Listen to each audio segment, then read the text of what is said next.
Hello everyone, this is Rajesh Singh back again with an English short story. The title of the story is The Man Who Counted the Stars. So watch this video from beginning to end without a skip. Now let's start today's tutorial class. Friends, the story starts with a little prince.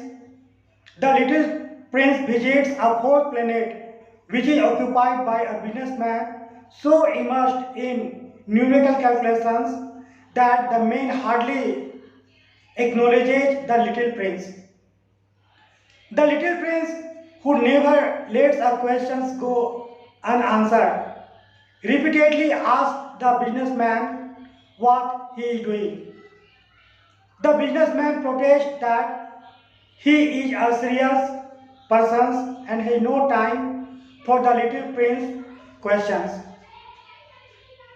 But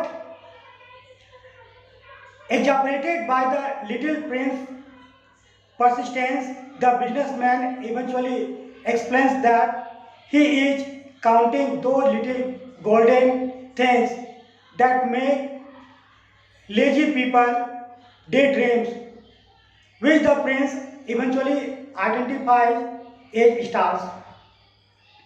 The businessman explains he counts the stars because he owns them.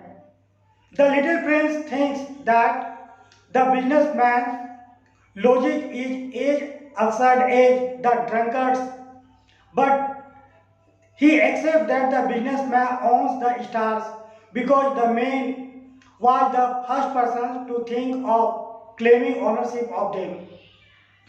The prince asks what the businessman does with the stars, and the businessman replies that he notes that numbers and places the numbers in a bank. The prince argues that such actions do not deserve to be called serious matters.